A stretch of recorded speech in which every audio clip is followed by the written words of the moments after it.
Bismillahirrahmanirrahim. Assalamualaikum warahmatullahi wabarakatuh. Anak-anak yang Bapak sayangi dan Bapak banggakan, bagaimana kabar kamu? Mudah-mudahan kita semua selalu diberi kesehatan oleh Allah Subhanahu wa Ta'ala, sehingga kita bisa melakukan aktivitas sehari-hari dengan baik dan benar. Bertemu kembali dengan Bapak pada pembelajaran tema 4, muatan IPA. Anak-anak, sebelum kita mulai pelajaran pada pagi hari ini, mari sejenak kita berdoa. Mudah-mudahan dengan berdoa Allah Subhanahu wa Ta'ala meridhoi dan memudahkan segala aktivitas kita. Bismillahirrahmanirrahim. Raditu billahi rabba wa bil islami dina wa bi muhammadin nabiyya wa rasula. Rabbi zidni ilma warzuqni fahma. Amin, amin, amin ya rabbal alamin.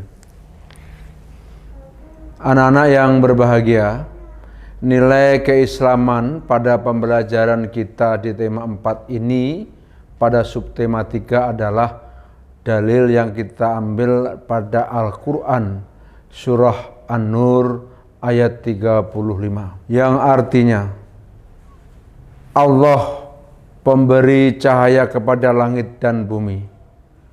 Perumpamaan cahaya Allah adalah seperti sebuah lubang yang tak tembus, yang di dalamnya ada pelita besar. Pelita itu di dalam kaca, dan kaca itu seakan-akan bintang yang bercahaya seperti mutiara, yang dinyalakan dengan minyak, dan pohon yang bercahaya, yaitu pohon zaitun, yang tumbuh tidak di sebelah barat dan tidak pula di sebelah timur, yang minyaknya saja hampir-hampir menerangi, walaupun tidak disentuh oleh api. Cahaya di atas cahaya yang berlapis-lapis. Allah membimbingnya kepada cahayanya siapa yang Dia kehendaki, dan Allah membuat perumpamaan-perumpamaan bagi manusia, dan Allah Maha mengetahui segala sesuatu. Nah, itu adalah nilai keislaman pada pembelajaran kita. Anak-anak, mari kita lanjutkan tujuan dari pembelajaran kita. Tujuan dari pembelajaran kita pada hari ini adalah, yang pertama, peserta didik dapat menjelaskan jenis-jenis energi alternatif yang ada di sekitar kita. Kemudian tujuan pembelajaran yang kedua adalah peserta didik dapat menjelaskan kelebihan energi alternatif surya atau cahaya matahari. Dan tujuan kita yang ketiga adalah peserta didik dapat menjelaskan proses terjadinya energi cahaya matahari menjadi energi listrik di rumah. Anak-anak, sebelum kita masuk pada pembelajaran tentang energi surya, lebih khususnya, mari sejenak kita kembali pada pembelajaran ketika kamu masih berada di kelas 4. Ada yang masih ingat ketika kamu belajar di kelas 4 tentang energi alternatif? Ada banyak sekali energi alternatif yang di sekitar kita. Nah, yang pertama adalah cahaya matahari atau cahaya surya. Nah, energi cahaya matahari ini memanfaatkan panel surya atau sel surya untuk diubah menjadi energi listrik. Kemudian energi alternatif yang kedua adalah energi biomasa, Nah, energi ini sumber bahan bakunya itu adalah dari cangkang kelapa sawit, bisa juga dari sekam padi. Sekam padi itu adalah tempat menempelnya padi yang sudah diambil padinya. Atau juga mungkin dapat bersumber dari tongkol jagung. Kita makan jagung bijinya itu, nah sisanya yang tongkolnya itu bisa diolah menjadi sumber energi biomasa. Atau mungkin juga bisa bahannya dari ampas tahu. Nah, ampas tahu, tahunya itu sarinya kita makan.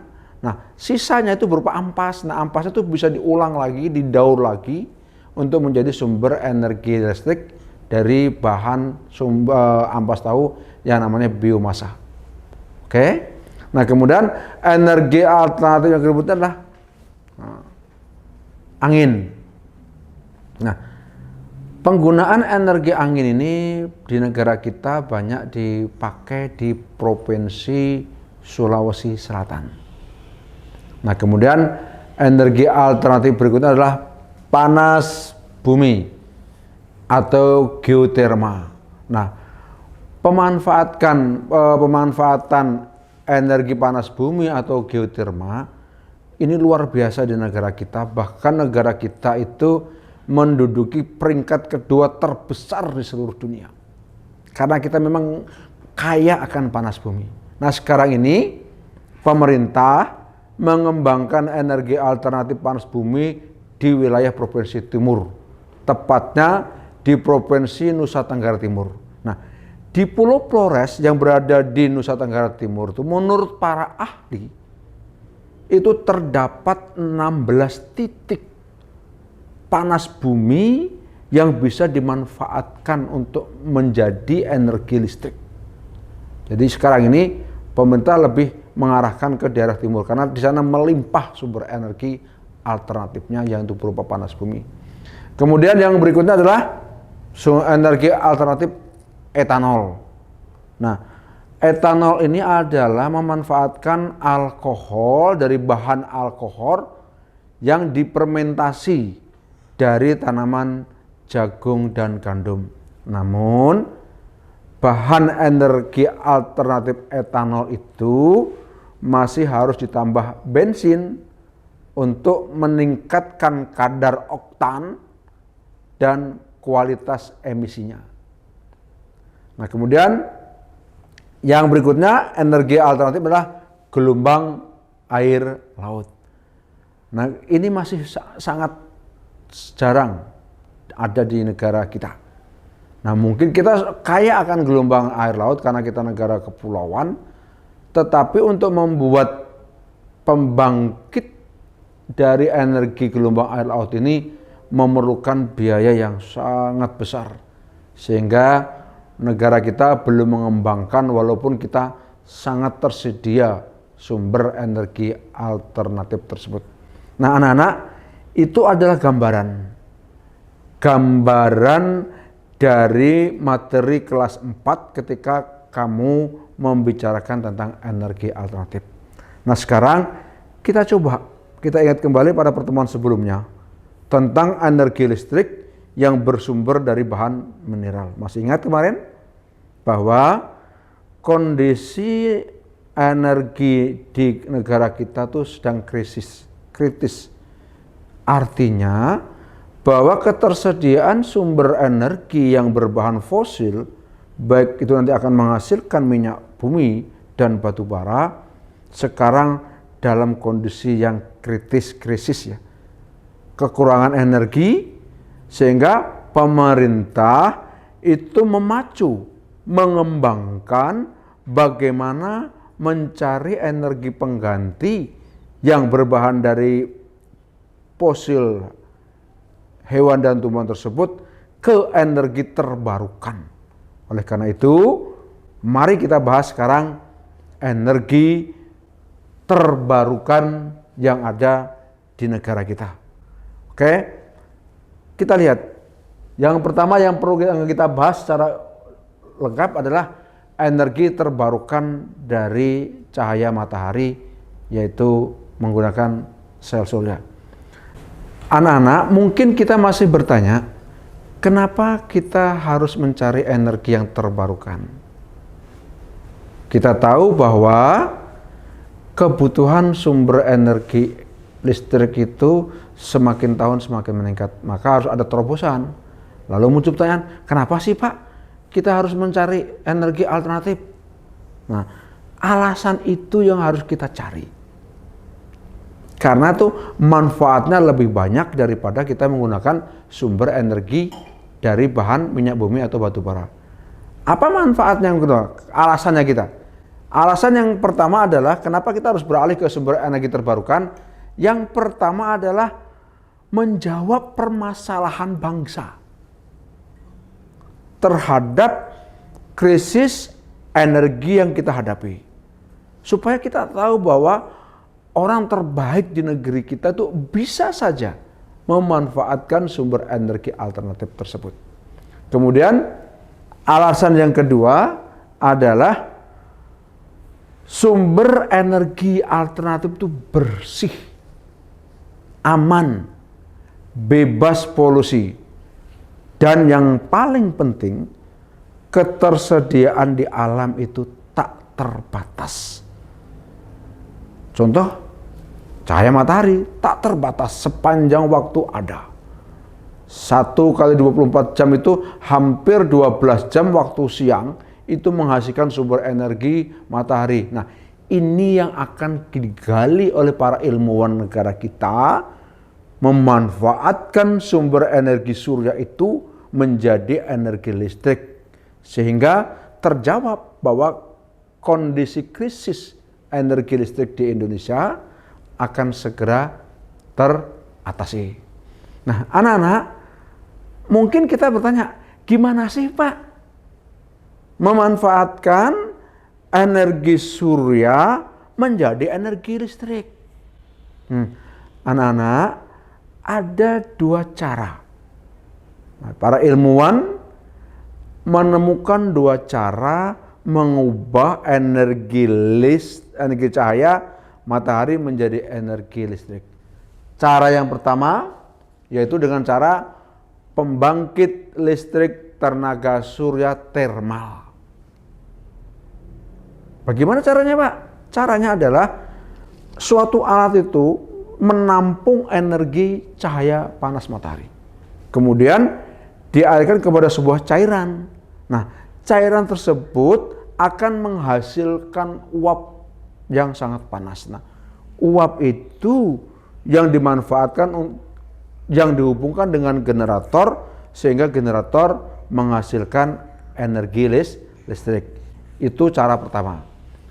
Cara yang kedua adalah melalui pembangkit listrik tenaga surya fotovoltaik.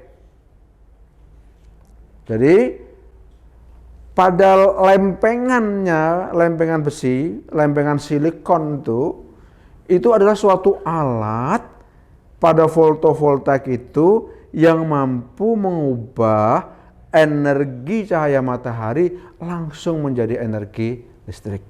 Bahkan para ilmuwan dunia itu merekomendasikan bahwa akan lebih efektif menggunakan pembangkit listrik tenaga surya fotovoltaik dibandingkan dengan pembangkit listrik tenaga surya dengan termal. Jadi sekarang ini di negara-negara dunia lainnya bahwa lebih banyak yang menggunakan pembangkit listrik tenaga surya dengan fotovoltaik. Oke, anak-anak bisa dipahami ya? Jadi ada 2 cara mengubah energi cahaya matahari menjadi energi listrik. Bapak ulang, yang pertama pembangkit listrik tenaga surya melalui termal, dan yang kedua pembangkit listrik tenaga surya melalui fotovoltaik. Nah, sekarang mari kita coba kita lihat bagaimana sih perubahan itu. Nah, oke. Bagaimana cara mengubah energi cahaya matahari menjadi energi listrik? Perhatikan gambar di samping. Nah, itu contoh gambar rumah kita. Lihat di atapnya. Di atapnya tuh ada lempengan silikon ya. Nah, lempengan silikon itu memang kita akui harganya sangat mahal. Dan itu merupakan salah satu kendala kenapa kita sangat terbatas menggunakan energi surya. Jadi lempengan silikon itu nanti akan terhubung dengan alat fotovoltaik atau box electric system. Nah, bagaimana kok pada lempengan silikon bisa menghasilkan energi listrik? Nah, pada lempengan silikon yang ada di atas atap rumah tersebut, itu terlebih dahulu dimasang muatan positif dan negatif. Nah, ketika lempengan silikon itu mendapatkan cahaya matahari, maka memicu antara muatan positif dan negatif ini saling mendekat. Nah, pada saat saling mendekat ini, maka lempengan silikon itu akan langsung menghasilkan energi listrik. Nah, energi listrik yang dihasilkan oleh lempengan silikon itu akan diteruskan pada box electric system. Nah, oleh box electric system itu maka akan dialirkan di aliran listrik rumah kita, mau ke TV, mau ke AC, atau mau ke kulkas, semuanya energi itu sudah siap pakai karena sudah tersimpan di dalam box electric system. Nah, itu gambaran bagaimana teknologi tenaga surya fotovoltaik mengubah energi langsung, mengubah energi cahaya matahari langsung menjadi energi listrik di dalam rumah. Oke, anak-anak, mungkin kamu pernah mendengar bagaimana dengan teknologi hijau di era globalisasi. Ya, teknologi hijau di era globalisasi. Apa maksudnya? Kemajuan zaman itu tidak bisa kita hindari. Kita pasti akan terbentur dengan kondisi itu, suka nggak suka, mau nggak mau. Bahwa setiap kemajuan teknologi maka akan diiringi dengan kebutuhan bertambahnya energi listrik. Nah, kita sebagai manusia bertanggung jawab itu. Bagaimana memanfaatkan perkembangan teknologi yang menggunakan energi listrik itu tanpa merusak lingkungan. Jadi maksudnya bahwa kita boleh aja membangun teknologi apapun di era globalisasi sekarang ini, tetapi kita tidak boleh mengabaikan kelestarian lingkungan. Sehingga teknologi hijau di era globalisasi itu maksudnya bahwa antara perkembangan teknologi di zaman sekarang dengan menjaga kelestarian alam itu adalah bareng, jalannya bareng. Bagaimana kita menikmati perkembangan teknologi dan kita tetap menjaga kelestarian alam di lingkungan kita. Cara yang paling mudah menjaga kelestarian alam adalah merawat dan menanam tanaman yang ada di sekitar kita. Nah, kalau semua kita berpikir bijak seperti itu, bagaimanapun perkembangan teknologi yang memanfaatkan energi cukup besar, maka kita tetap berada pada lingkungan yang aman untuk kehidupan kita. Anak-anak, demikian yang bisa Bapak sampaikan. Mudah-mudahan ini memberikan manfaat. Namun, sebelum Bapak akhiri, mari kita simpulkan pembelajaran kita hari ini. Nah, kesimpulan yang pertama, 1, jenis-jenis energi alternatif yang ada di sekitar kita. Yang pertama adalah energi surya, kemudian yang kedua biomasa, kemudian yang ketiga adalah angin, yang keempat adalah panas bumi atau geotermal, kemudian yang kelima adalah etanol, yang keenam adalah gelombang air laut, dan yang terakhir dan lain-lain. Maksudnya masih ada. Nah, kemudian kesimpulan yang kedua adalah kelebihan energi alternatif sel surya itu adalah bersih, aman, bebas polusi maksud Bapak, dan yang paling penting ketersediaan di alam tak terbatas, melimpah maksudnya. Kemudian kesimpulan yang ketiga adalah proses terjadinya energi matahari menjadi energi listrik adalah cahaya matahari akan menyinari lempengan silikon, kemudian lempengan silikon yang bermuatan positif dan negatif itu akan menghasilkan energi listrik ketika mereka saling berdekatan. Nah, kemudian energi listrik yang dihasilkan oleh lempengan silikon itu akan tersimpan di dalam box electric system. Nah, selanjutnya energi dari box electric system itu dihubungkan ke alat-alat elektronik di dalam rumah kita. Anak-anak, demikian yang Bapak sampaikan, mudah-mudahan bisa memberikan manfaat kita semua. Walaupun kita masih dalam kondisi pandemi, Bapak ingin selalu mengingatkan, memberikan motivasi, mari kita tetap belajar. Pandemi bukan penghalang bagi kita untuk bisa berubah lebih baik. Demikian, wabillahi taufiq wal hidayah. Wassalamualaikum warahmatullahi wabarakatuh.